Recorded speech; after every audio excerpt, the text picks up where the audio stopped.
وہ واپس سے اسے کھینچتا اپنے روم میں لے آیا تھا۔ واش روم کی جانب بڑھتے اس کے قدموں نے آرزو کے رومٹے کھڑے کیے تھے۔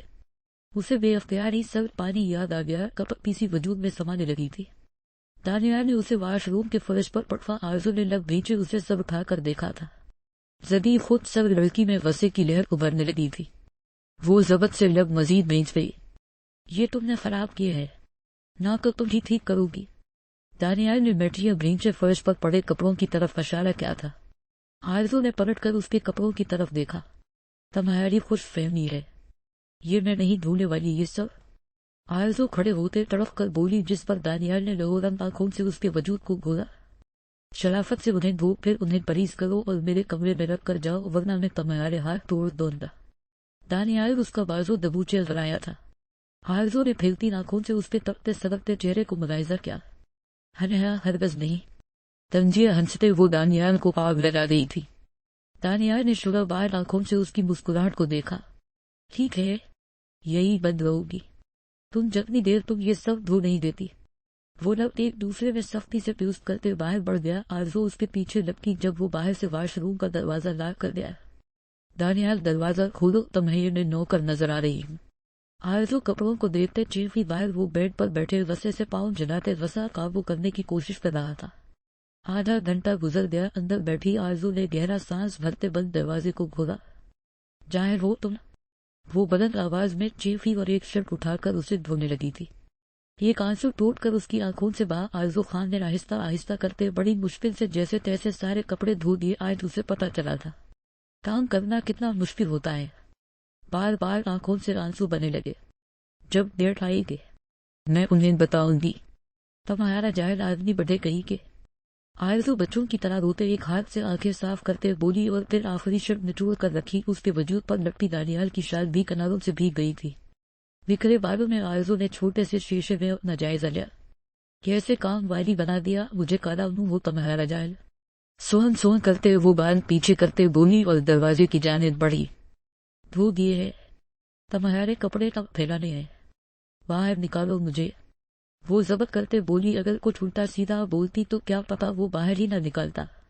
کلک کی آواز سے دروازہ کھولے۔ دانیال نے دھلے ہوئے کپڑوں کو دیکھا اور پھر نم آنکھیں لیے کھڑی آرزو کو جو ضبط کرنے کے چکر میں سرخ چہرہ لیے اسے دیکھ رہی تھی۔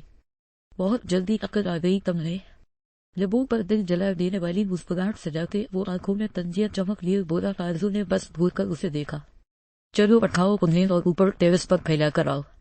وہ موبائل جیب سے نکالتے اس پر نظریں جماتے بولا۔ آرزو نے سبکتے دل کے ساتھ کپڑے اٹھائے اور باہر نکل گئی۔ اس کے وجود پر اب بھی دانیال کی شال لپٹی ہوئی تھی۔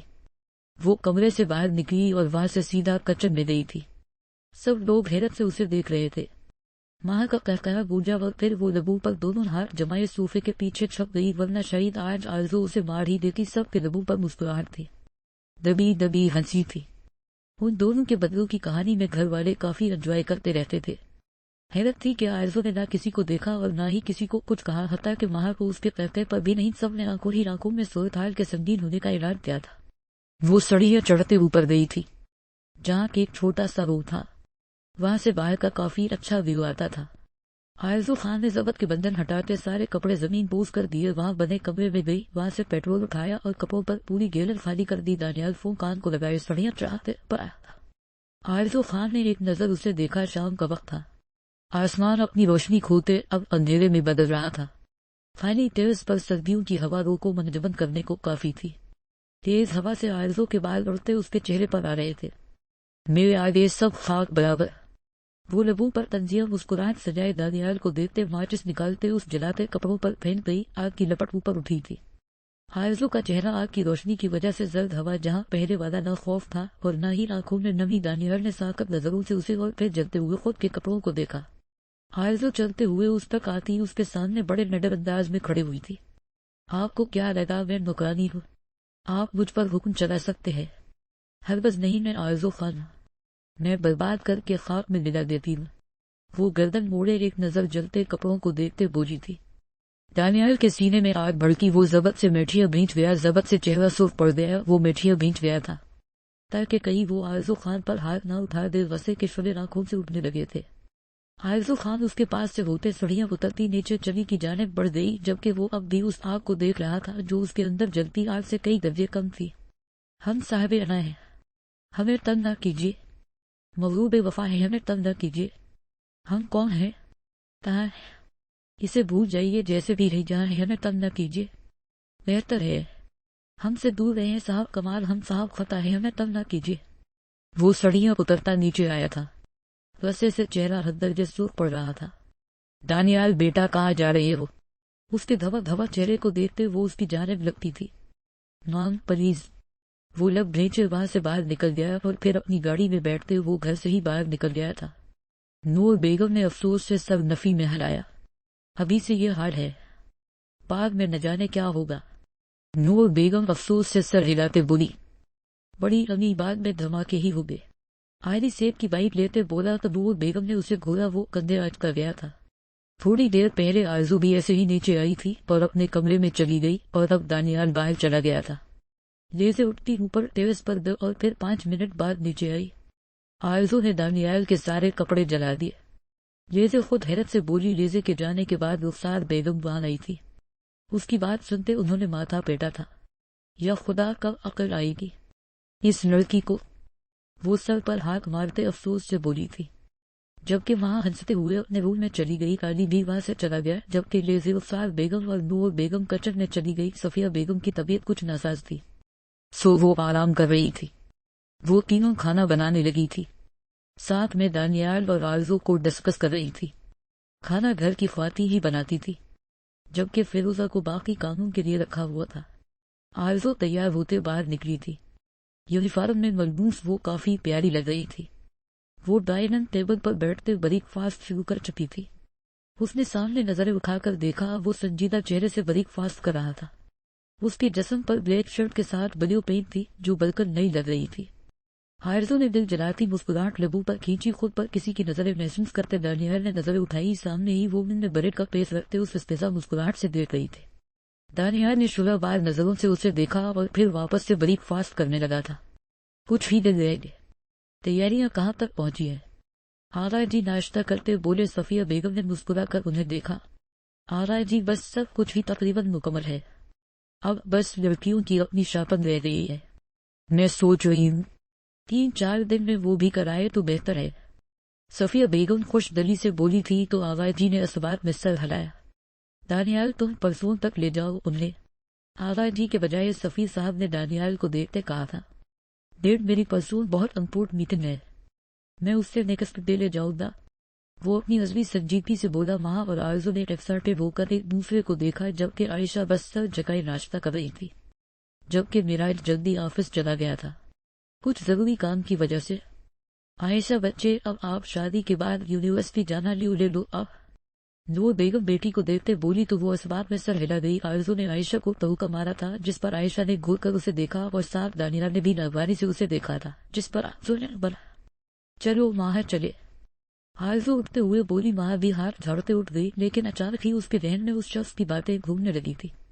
وہ لبوں پر زبان پھیرتی گھبرا گئی تھی۔ کیا ہوا ماہ، طبیعت ٹھیک ہے؟ دانیال نے ماہ کا اچانک سفید پڑتا چہرہ دیکھتے استفسار کیا۔ باقی سب نے بھی ماہ کو دیکھا، اتنی نظریں خود پر جمی دیکھ ماہ پزل ہو کر رہ گئی۔ جی دانیال بھی وہ لب کاٹتے بولی۔ آرزو اس کا ہاتھ پکڑے وہاں سے اسے لیے آگے کو بڑھ گئی تھی۔ گاڑی میں بیٹھتے ہی خان بابا نے گاڑی سٹارٹ کر دی اور ماہ ان کے ہاتھوں پر بندھی پٹی کو دیکھ مزید سہم گئی۔ اسے وہ سیاہ ہونٹ بولتے یاد آنے لگے اور اس کے جملے اپنے کانوں میں گونجتے محسوس ہوئے تو وہ حرف تر کر دے۔ وہ کے خیال رکھنا۔ آرزو ماہ کے گال کو چھوتے محبت سے بولی تھی، کیونکہ ماہ کی یونیورسٹی آ گئی تھی، سو وہ وہاں کر گئی۔ خان بابا اسے آنکھوں میں تسلی دیتے گاڑی آگے بڑھا لی۔ جب اندر داخل ہوتے وہاں خان کا وجود ایک بار پھر زلزلوں کی زد میں آیا۔ اس نے گیٹ کے بالکل پاس کھڑے اس کالے سائی کو دیکھا، وہ فل بلیک کپڑوں میں ملبوس تھا اور اس کے سر پر پہنی وہ ہیٹ عجیب سی پیشہ کا نذرانہ پیش کرتی تھے۔ وہ بلیک ہیٹ ماہ کو اپنے قدم لرزتے محسوس ہوئے تھے۔ وہ پیچھے کی جانب بڑھنے لگی اور اس سے پہلے کہ وہ روڈ پر جاتے کسی حادثے کا شکار بنتی، سامنے کھڑے وجود نے تیزی سے لمبے لمبے دم بھرتے اس کا ہاتھ تھاما تھا۔ میں کھڑا تو وہ تمہاری موت کی صورت سامنے، پھر پیچھے جا کر مرنے کا کیا جواز؟ وہ ایک ہاتھ لون بلیک کوٹ کی جیب میں ڈالے بولا تھا۔ ماہ کی ریڑھ کی ہڈی میں سنسنی دوڑ گئی، وہ کالی آنکھیں خوف سے پھیلے اسے دیکھ رہی تھی۔ چلے، وہ ماہ کا ہاتھ چھوڑتے بولا۔ ماہ نے خوف سے کپکپاتے وجود سے اسے دیکھا۔ کہاں؟ وہ اٹکتے لہجے میں بولی، مقابل کا چہرہ اس پر نہیں تھا۔ قبرستان۔ شہر خاموشہ وہ آہستگی سے اس کی جانب جھکتے بولا۔ وہاں کو یکدم اپنی سانسیں کم ہوتی محسوس ہونے لگی تھی۔ اس کی لہجے میں پر اسراری سی تھی۔ نہیں۔ ماں نے پھر سے پیچھے کی جانب قدم لیے، جس پر الیزابتھ نے اس کا ہاتھ پھر سے جکڑا۔ لگتا ہے تمہیں بہت اچھا لگتا ہے جب میں تمہیں چھوتا ہوں۔ اس کا سفید ہاتھ اپنے گلوز پہنے ہاتھوں سے پکڑے وہ آہستہ مگر سخت آواز میں بولا۔ وہاں نے تیزی سے اس کا ہاتھ جھپکا تھا۔ کیا ہوا میڈم، سب ٹھیک ہے؟ سیکیورٹی گارڈ اس کی جانب آتے بولا۔ وہاں نے کچھ کہنے کو لبا کیے کہ الیزابتھ نے اس کا ہاتھ مضبوطی سے جکڑتے دبایا تھا۔ ماں آنسو ضبط کرتی نفی میں سر ہلا دے۔ یہ میری ہونے والی بیوی ہے۔ الیزابتھ نے ماں کا ہاتھ سہلاتے دوسری نظر گارڈ پر ڈالتے کہا تو وہ سر کو اسباب میں ہلا گیا۔ عجیب پر اسرار بنتا ہے۔ گارڈ نفی میں سر ہلا گیا۔ وہاں نے اسے اپنا ہاتھ چھڑوایا۔ تم نے نکاح کا بولا تھا نہ، میں تمہارے قریب آنا چاہتا ہوں تو پھر نکاح کرے، ورنہ ویسے بھی مجھے کوئی ایشو نہیں ہے، وہ عام سے لہجے میں بولا۔ وہاں نے پھیلی آنکھوں سے اسے دیکھا۔ تمہاری ہمت کیسے ہوئی یہاں آنے کی؟ میں نے کیا بگاڑا ہے؟ تمہیں جس سے بدلہ لینا ہے، ان سے لوگ مجھ سے نہیں، اب جاؤ یہاں سے، مضبوط لہجے میں بولی، لیکن پھر بھی اس کا لہجہ لڑکھڑا گیا تھا۔ الیزابتھ نے ابرو اچکا کر اسے دیکھا جیسے وہاں دیکھ ہی نہیں پائی تھی۔ بہت زبان چلنے لگ پڑی ہے۔ تمہاری لڑکی بدلا تو تمہارے ذریعے ہی لوں گا، اور شرافت سے کل 10 بجے مجھے ادھر ملنا میں لینے آؤں گا تمہیں، ورنہ میں تمہارے گھر بھی آ سکتا ہوں، اور پھر میں وہ کروں گا کہ پورے محلے کیا پورے شہر میں تم ان چھپاتی پھیروں گی۔ وہ سخت برفیلے لہجے میں بولتا وہاں کو لرزا گیا تھا۔ ماں نے سہمتی نظروں سے اسے دیکھا۔ وہ ستی بجاتا وہاں سے آگے کو بڑھ گیا، جبکہ ماں جیسے ساکت سی وہی کھڑی رہ گئی۔ اس کا جسم شرمونے لگا اور دماغ معاف وہ کسے سب بتاتی آنکھوں سے آنسو ٹوٹ کر گرا۔ اچانک اس کا موبائل فون بجا تھا۔ اس نے موبائل بیگ سے نکالتے اسکرین کو دیکھا۔ مجھ سے بھاگنے کی یا کسی کو کچھ بھی بتانے کے عوض میں تمہارے منہ سے نکلے ہر لفظ پر تمہارے گھر کے ایک فرد کی جان تحفے میں لوں گا۔ ویسے مجھے نہایت زیادہ پسند نہیں، امید ہے تم میری پسند کا خیال رکھو گی۔ دل دہلا دینے والا میسج تھا۔ ماں نے بے ساختہ دل پر ہاتھ رکھا تھا۔ وہ کئی لمحے اسکرین کو گھورتی رہی تھی۔ اس کا سانس اکھڑنے لگا تھا۔ اس نے خان بابا کو کال کی تاکہ وہ گھر جا سکے، کیونکہ اتنے شدید خوف میں وہ یونیورسٹی تو ہرگز نہیں جا سکتی تھی۔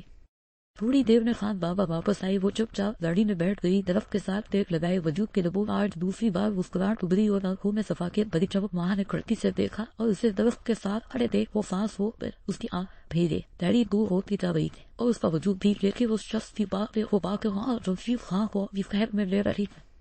یار آرزو کہاں غائب تھی؟ تم بڑی ٹائم میں بیٹھے مغل نے آرزو کو خفگی سے دیکھتے پوچھا۔ تمہارے اس کرش نے جینا حرام کر دیا تھا، ایسا کرو اٹھا کر کے جاؤ، اسے ہمیں نہیں چاہیے۔ آرزو لیز کھاتے بولی۔ اس کے لہجے میں بیزاریت تھی اور مغل اس کی بات سنتے ہنس دی۔